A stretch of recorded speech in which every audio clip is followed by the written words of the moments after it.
I want to thank you very much for watching this presentation on the JouleBox 2 megawatt induction steam generator.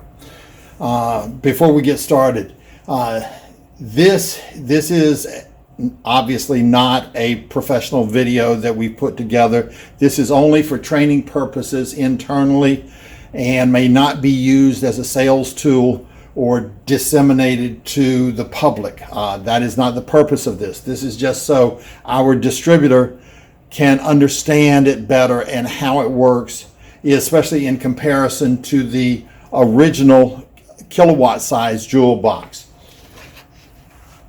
Now, you've all seen this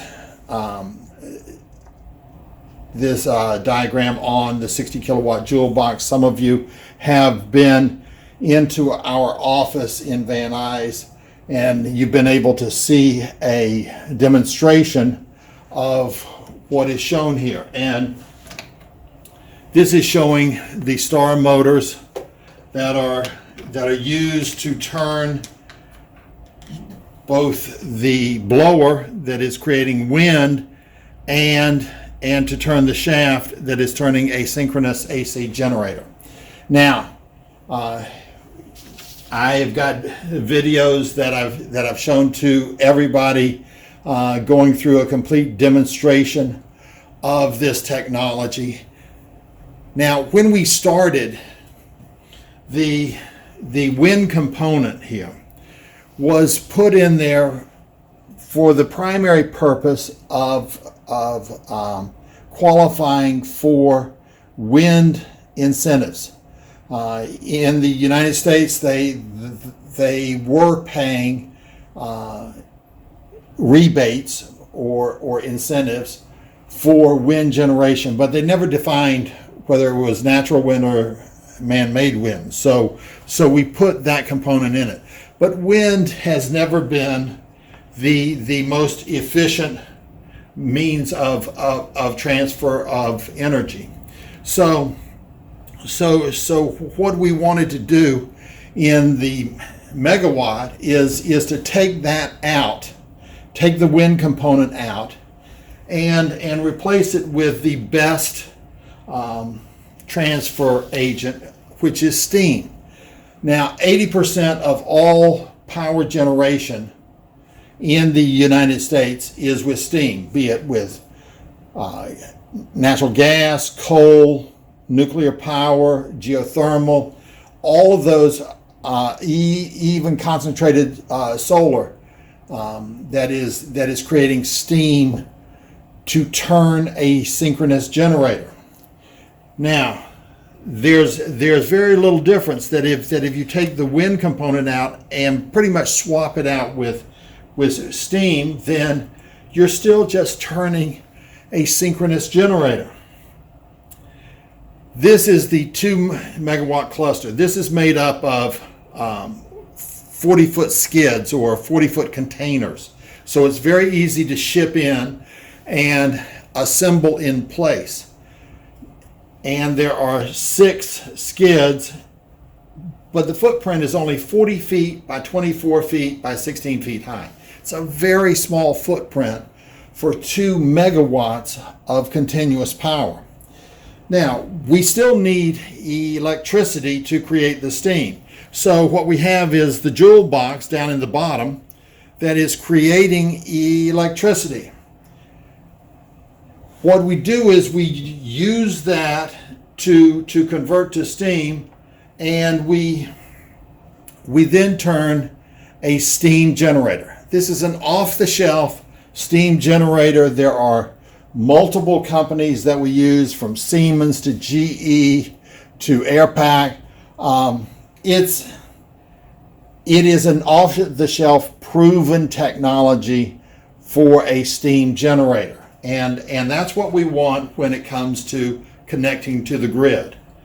Now, how we create the steam is unlike other types of steam generation that use that natural gas or coal or something like that. What we do is we use induction heating. Now, induction heating goes back to our strength, which is the magnetic field, and how to maximize the efficiency in the magnetic field. Now, in induction heating is interesting, because what creates the most heat is a combination of the current going in, amps, and it's not watts in, it's just the amps that create the induction. So we are able to change the frequency and increase the amps, and we get more induction that way, and with the right metals. And there are some very exotic metals nowadays that were not available in the years past, that allow us to create a much larger magnetic field with the induction in that current that is creating the heat. Because the induction has to do with the resistance.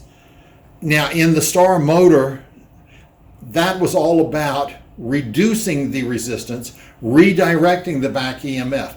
But it's all about controlling the flux, controlling the flow of the magnetic field. This is a simple diagram, and I just wanted to try and visualize something for you so that you could kind of understand the overall flow. This is not the single line drawings. This is because a lot of you don't have the engineering background, and it gets very confusing.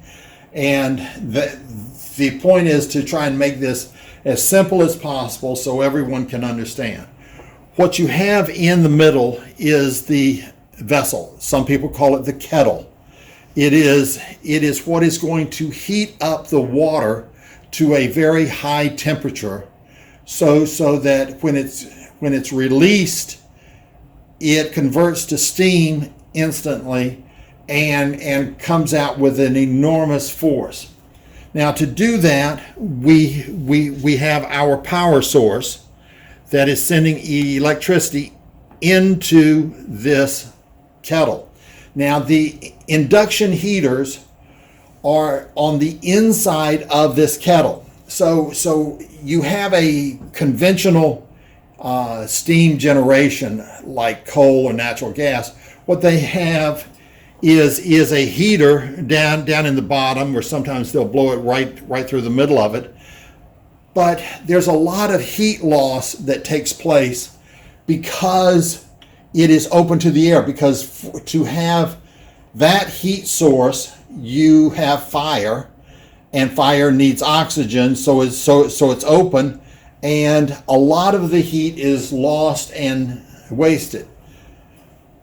By having the induction heaters on the inside, any heat loss from the heater coils just goes into the water where it's not lost. So it is almost 100% energy capture.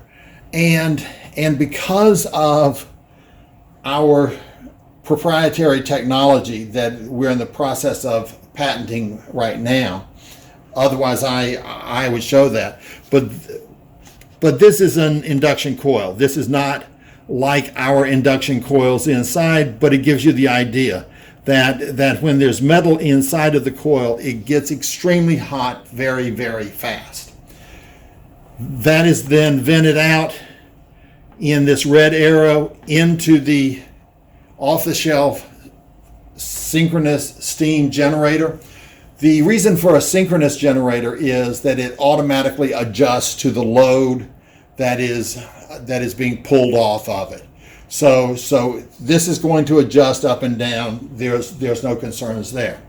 Now, in a lot of conventional steam generation, what they do is they vent the used steam that is cooling down after it goes through the generator, and they just vent it out into the air because it's nothing but distilled water at that point. It's clean, there's no problem in venting it. But we don't like to do that because that's a waste. What we do is we send it back through a heat exchanger that converts it back to water. Now, we don't want to cool it all the way down. What we want to do is to pressurize it, because water boils at 100 degrees Celsius or 212 degrees Fahrenheit. But you can keep it in a water state at a much higher temperature if it is under pressure. And by keeping it under pressure at a higher temperature, that means when we pump it back into the kettle, we don't have to heat it as much as we would if it is fresh water coming in. Also, there's a tremendous advantage that we are using distilled water. One, we are manufacturing distilled water. We start out with just plain old water. Then after it runs through this process a couple of times, all the waste, all the minerals, all the contaminants in the water fall to the bottom, and we can take those out, so that after a couple of cycles, we are just using distilled water. And because of that, we don't have the clogging of the valves. We don't have any of the other problems that a lot of steam generation has. And we avoid all of that by just recycling it. And the fact that we don't have to heat it from cold water all the way up to quality steam allows us much greater efficiencies. Now, this is the 2 megawatt cluster.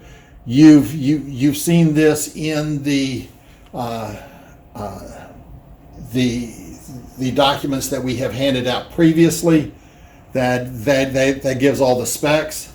For the 10 megawatt project that you have been talking about, this is made up of 5 of the 2 megawatt clusters, and they're just put end to end inside of a building. And each 5 of the 5 clusters is rated at 2 megawatts. Now, understand that is rated at an 80% power factor, so that in reality, each one of these clusters can actually produce 2.5 megawatts at a 95% power factor with a less than 5% total harmonic distortion. And especially since you're going to install this right next to where the power is going to be consumed, there's really no power loss at all. Now, it also is advantageous because these things do need to be serviced once per year. They tell us we can run them continuously if all we're using is distilled water. We can run them continuously for 3 years without service. But we like to shut them down once per year to check everything out, make sure everything is in place. But during that period of time, you shut one of the 5 off, and the other 4 can produce 2.5 megawatts each. So there's really no loss of power at all during the entire year. And you would do that during a slow period of the year to begin with. But that extra 500 kilowatts for the total of the 2.5 megawatts helps you a great deal when it comes to handling the peak demand that the plant may need. Now this is showing the 10 megawatt project. This would be 1 cluster. This would be 2, 3, 4, and 5. And since you have two facilities going in, 1 and 2, they're exactly the same. This whole JouleBox power plant system is designed for scalability, so that so that it can be duplicated very easily. And we put this inside of a building. Now, these buildings can be made out of a lot of different things. I personally like a skip building, which uses styrofoam and concrete panels that are sprayed, and it's all one piece. These are made to withstand a Category 6 hurricane or cyclone. Even though we've never had a Hurricane 6, we've only had up to a Hurricane 5 so far. But these are extremely strong, extremely durable. They will not flood out. It is not a problem at all. And we just put the five clusters together end to end and run them in one long building. This can also be used with our 6 megawatt cluster for a larger installation, like a 50 megawatt next to a substation. We can do that without any problem either. I hope this has been helpful and explains a little bit of how the 2 megawatt system works, and how we are using proven technology with our additional improvements to produce that power 24/7, 365 for your customers.